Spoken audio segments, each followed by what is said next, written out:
This is Indiana Jones and the Great Circle. We're doing a comparison. On the left, we have Xbox Series X. On the right, we have Xbox Series S. These videos are a ton of work to put together. Be sure to like the video. Subscribing is great as well.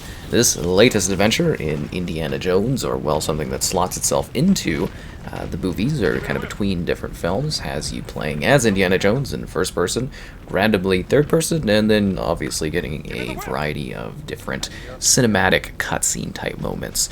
So we're going to be diving in and talking about the visual options. On the Series X, we have a dynamic 4K resolution, but it's like an 1800p threshold that it kind of goes to at 60 FPS with global illuminated ray tracing, which is pretty fancy. Both versions have HDR as well, as that is something great to mention.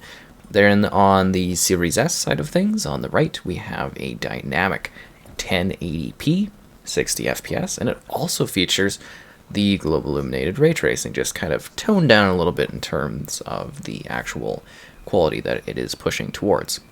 Still pretty comparable and great levels of detail within both of the games. You'll also notice that the textures, the assets are a little bit lowered for Series S, and in general, the softer picture of the Series S I think really comes through with that being quite a big gap in terms of resolution. But the fact that we have this sort of technology being pushed for both Xbox consoles is genuinely quite impressive. I was really happy with how this kind of turned out on both of the console options, though it is, again, quite noticeable. If you're going from Series X to playing on Series S, you'll be like, oh, okay, you can genuinely see the visual difference between the two of them. Still, you get the full sense of like environmental geometry, the full sense of detail. The game looks great, and it's really cool, showcasing kind of a little bit of the beginning. I showed you a little bit of walking down some of the hallways so you can see regular levels.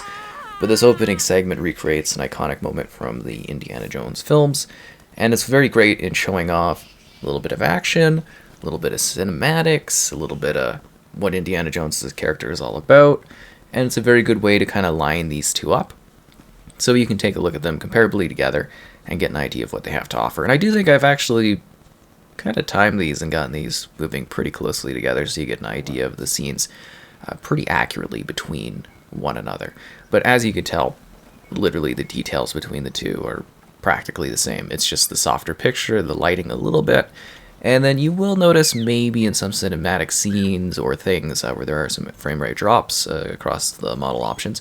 But you're also noticing that the Series S has a little bit of a slower texture load in. When you're kind of quick skipping between the cinematic segments, you'll notice it'll take like a little extra second for some of the textures in the environment, such as rocks and things like that, to kind of load in all the way, and that is something that was noticeable.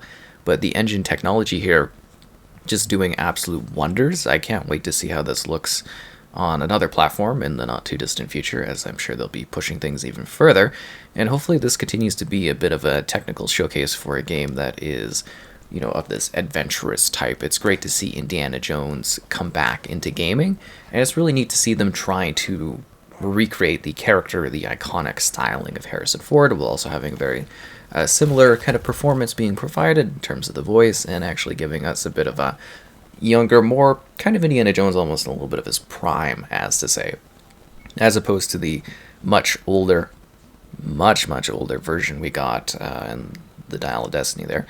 And yeah, it's kind of cool to actually have a proper Indiana Jones adventure that we can enjoy, one that has mixes of action, chaos, humor, and just general style between the characters, the cinematics, and everything else in play.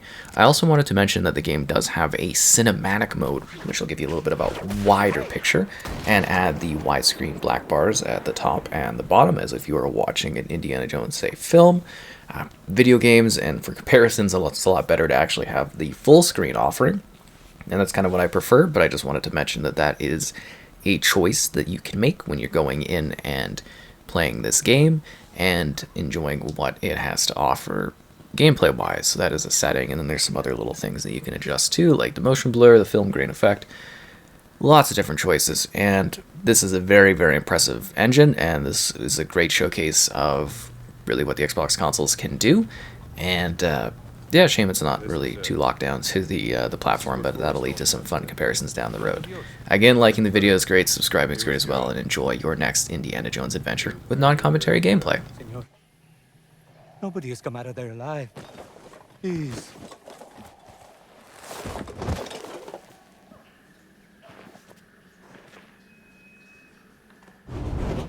First, senor.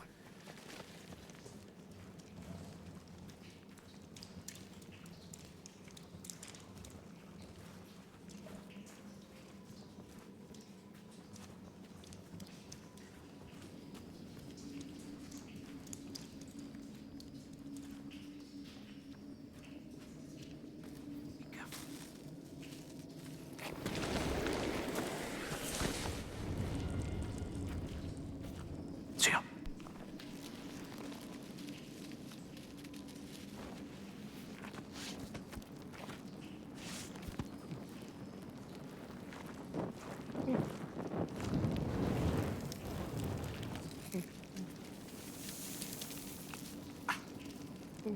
Please, hurry.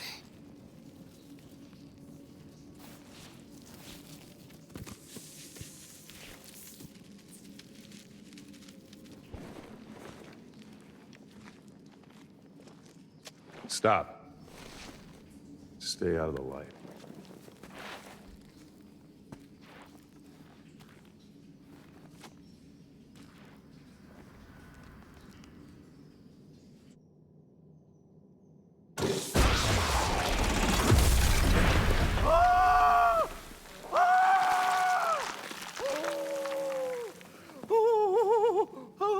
Forrestal.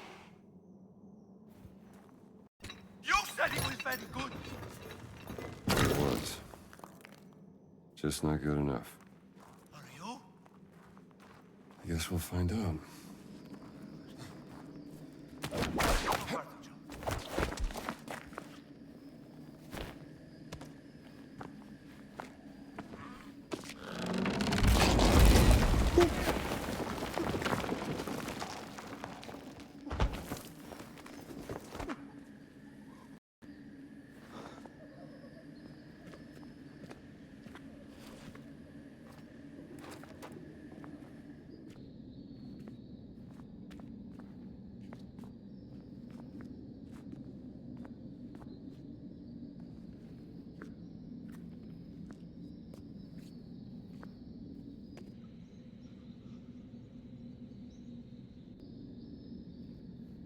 Let us hurry.